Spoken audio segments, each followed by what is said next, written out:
Hello and welcome to SD story, যেখানে বিশ্বের কিছু বিশেষ বাছাই করা মুভির গল্প ডিটেইলে এক্সপ্লেন করা হয়, যার এফেক্ট কয়েক ঘন্টার জন্য তোমার ব্রেনের ভেতরে থেকে যাবে।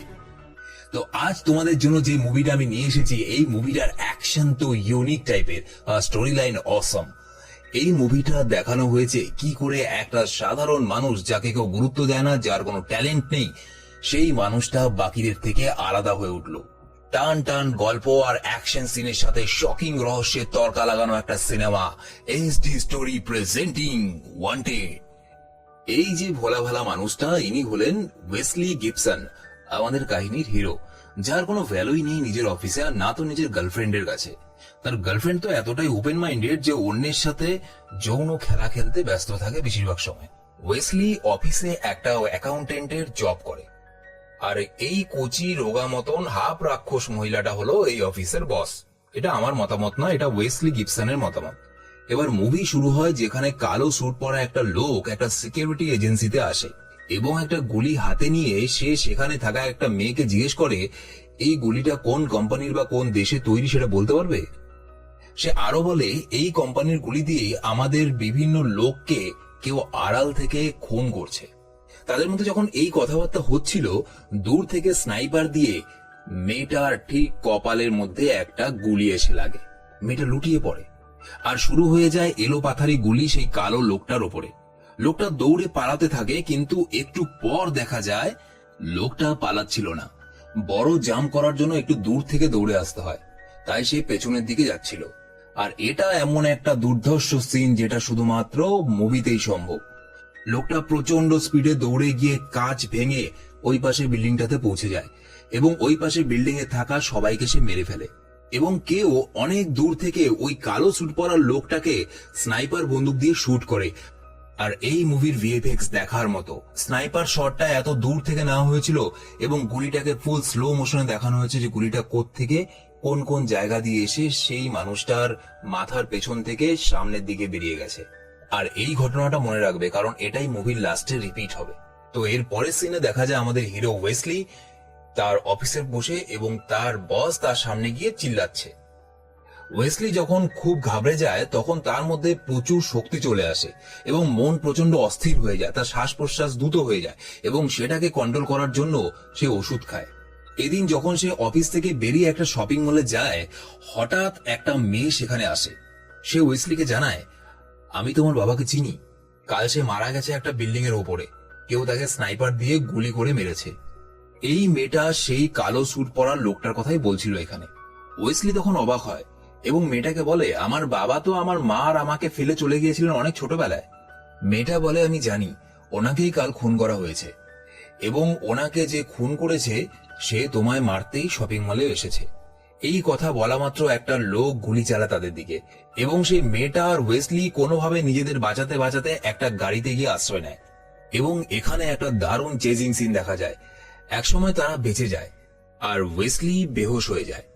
যখন জ্ঞান ফেরে ওয়েসলি দেখে তার চারপাশে কয়েকজন মানুষ দাঁড়িয়ে আছে আর সাথে ওই মেয়েটা যে তাকে বাঁচিয়েছে, আর একজন চশমা পরা মানুষ সামনে দাঁড়িয়ে আছে। ওয়েসলি ভাবতে থাকে তাকে হয়তো টাকার জন্য এখানে ধরে এনেছে, এরা কিডন্যাপ করেছে।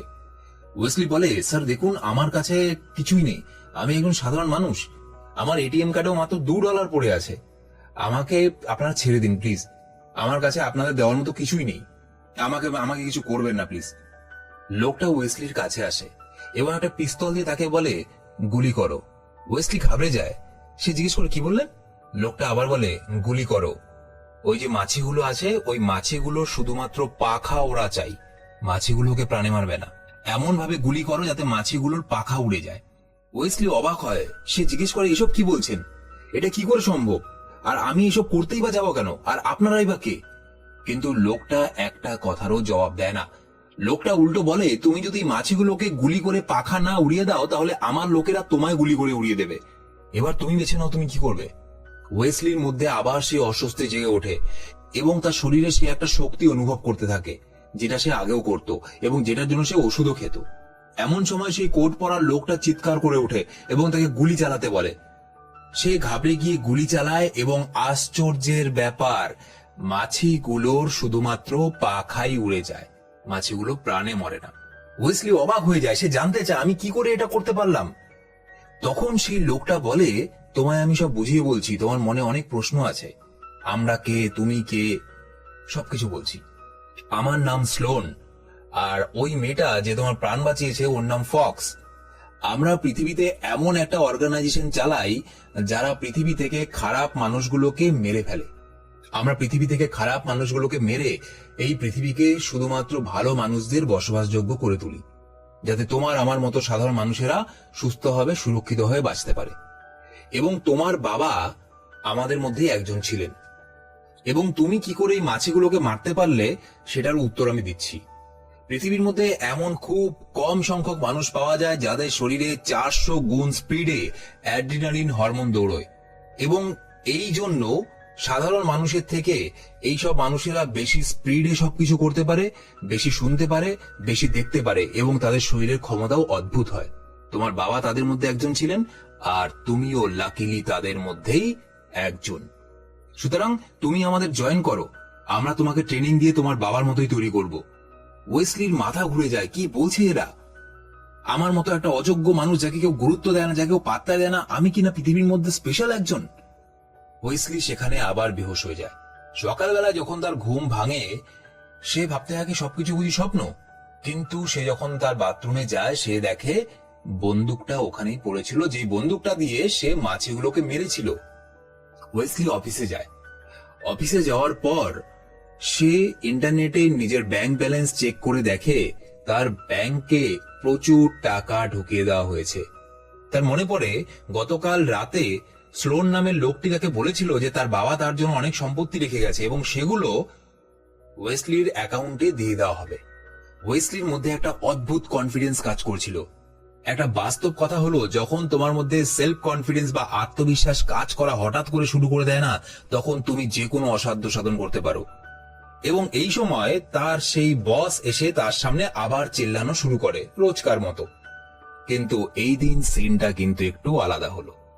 ওয়েসলি এক ধমকে তার সেই বসকে বসিয়ে দিল এবং তার বসকে জানিয়ে দিল যে আপনার মতো কুৎসিত দেখতে মহিলা আমি জীবনে দেখিনি।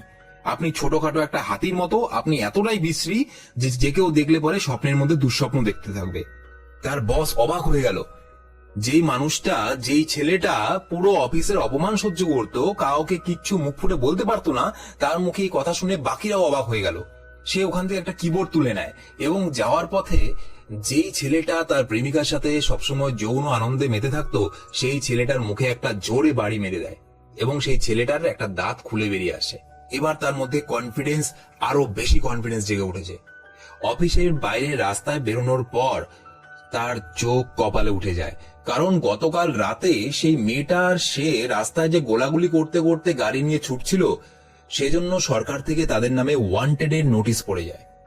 এই সময় ফক্স ওখানে গাড়ি নিয়ে আসে এবং ওয়েসলি সেই গাড়িতে উঠে বসে। এখানে ওয়েসলিকে ট্রেনিং দেওয়া শুরু হয়, আর এই ট্রেনিং যথেষ্ট ভয়ানক। চলন্ত ট্রেনে দৌড়ানো থেকে শুরু করে চাকু নিয়ে fight, hand to hand combat এবং অস্ত্র চালনা, গুলি, এই সমস্ত বিষয়ে তাকে ট্রেনিং দেওয়া হয়। এবং বেশ কয়েক মাস ধরে বিভিন্নভাবে এই ট্রেনিং কমপ্লিট করার পর একদিন স্লোন জানায়, এবার সময় হয়ে এসেছে তোমার বাবার হত্যার প্রতিশোধ নেওয়ার। এই সময় ওয়েসলি একটা খুব গুরুত্বপূর্ণ প্রশ্ন জিজ্ঞেস করে স্লোনকে। সে স্লোনকে জিজ্ঞেস করে, আচ্ছা স্যার, আপনি বলেছিলেন যারা খারাপ মানুষ তাদেরকে পৃথিবী থেকে আমরা মেরে আমরা একটা ভালো কাজ করছি, কিন্তু কে খারাপ তার নামটা কে সাজেস্ট করে? অর্থাৎ কোন মানুষটাকে মারতে হবে এই নামটা কোত্থেকে আসে? কে ঠিক করে যে কাকে মারা হবে? এই নামগুলো কে দেয়? স্লোন জানায়, বহু বছর থেকে একটা কোডের মাধ্যমে এই নামগুলো আমাদের কাছে আসে। কে পাঠায় আমরা জানি না, কিন্তু বহু বছর ধরে এই রীতি রেওয়াজই চলছে।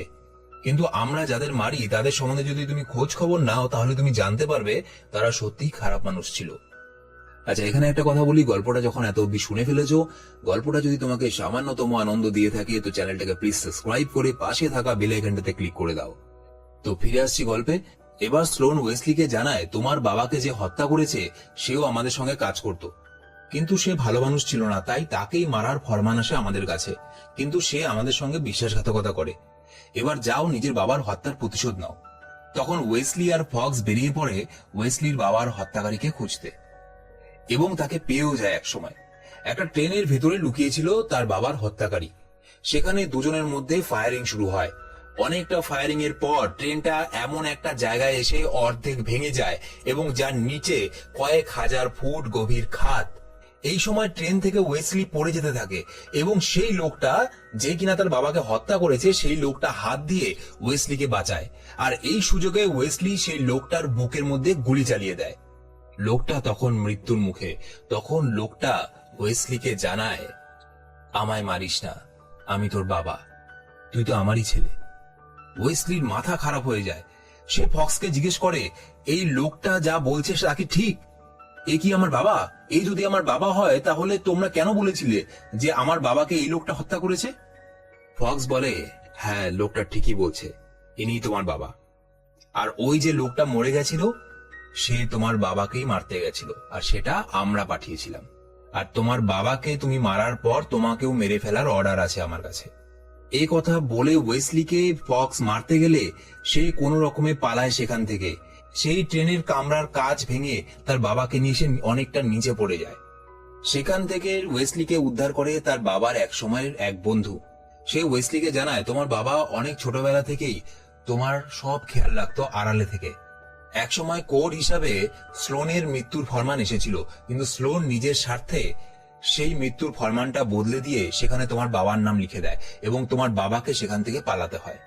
তোমার বাবা তোমায় খুব ভালোবাসতো ওয়েসলি, এবং তোমার বাবা তোমার জন্য অনেক কিছু রেখে গেছেন। তুমি যদি বিশ্বাস না করো, তোমার কিছু ছোটবেলার ছবি আছে, এগুলো তুমি দেখতে পারো। ওয়েসলি কান্নায় ভেঙে পড়ে। সে আফসোস করতে থাকে, সে নিজের বাবাকেই নিজের হাতে খুন করে ফেলেছে। তার সঙ্গে বিশাল বড় ধোঁকা হয়ে গেছে। সে প্রতিশোধের আগুনে জ্বলতে থাকে এবং সে প্রতিজ্ঞা করে সে যতক্ষণ পর্যন্ত স্লোনকে মারতে না পারছে ততক্ষণ পর্যন্ত সে চুপ করে বসে থাকবে না। সে স্লোনকে মারার জন্য স্লোনের দুর্গে ফিরে যায় এবং এক গাড়ি ইঁদুর নিয়ে যায়। সেই ইঁদুরগুলোর পেটের মধ্যে ছোট ছোট টাইম বম বেঁধে দেয় এবং ইঁদুরগুলোকে স্লোনের দুর্গের পাশে গিয়ে সেখানে ইঁদুরগুলোকে ছেড়ে দেয়। ইঁদুরগুলো সেই বিল্ডিং এর ভেতরে যত্রতত্র ঢুকে যায় এবং একটা সময় পর ওয়েসলি রিমোট কন্ট্রোল চিপে সেই বোমগুলোকে বিস্ফোরণ ঘটায়। এরপর একের পর এক মানুষকে মারতে মারতে ওয়েসলিকে কয়েকজন মিলে ঘিরে ধরে।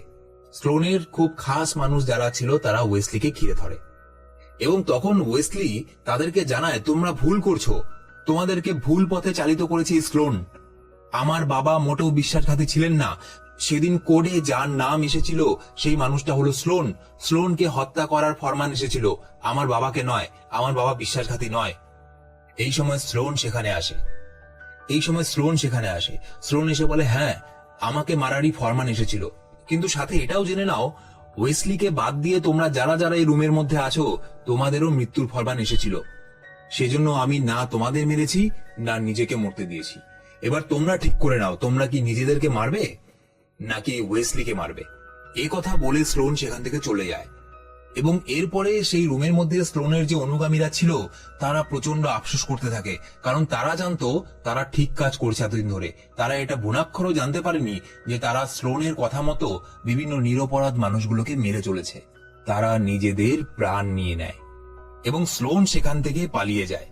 এরপর দেখানো হয় ওয়েসলির খোঁজে স্লোন এদিক ওদিক ঘুরছিল এবং ওয়েসলির অফিসে গিয়ে ওয়েসলি যে কাউন্টারে বসে সেখানে গিয়ে তাকে মারতে উদ্যত হয় স্লোন। ঠিক এই সময় ওখানে একটা ফোন আসে। স্লোন ওয়েসলি ভেবে যাকে মারতে উদ্যত হয় সে আসলে ওয়েসলি ছিল না। স্লোনকে ফাঁসানোর জন্য সেখানে অন্য একটা লোককে বসিয়ে রাখা হয়েছিল এবং ওয়েসলি ঠিক তার বাবার মতো স্টাইলে অনেক দূর থেকে স্নাইপারে একটা গুলি করে স্লোনকে মারার জন্য। আর এইখানে ভিএফএক্সটা এই মুভির সেরা ভিএফএক্স। সেই গুলিটা কয়েক কিলোমিটার দূর থেকে চালানো হয়েছিল এবং গুলিটা কোন কোন জায়গা দিয়ে এসে স্লোনের মাথার মধ্যে লেগেছিল সেটা দেখার মতো। যাই হোক, এরপর স্লোন মারা যায় এবং স্লোন মারা যাওয়ার পরে ওয়েসলিকে দেখা যায় রাস্তার একটা ফুটপাতের পথ ধরে হাঁটতে হাঁটতে সে যাচ্ছিল। সে ব্যাংকে গিয়ে নিজের অ্যাকাউন্ট চেক করে এবং দেখা যায় তার এটিএম এ কোনো টাকা নেই।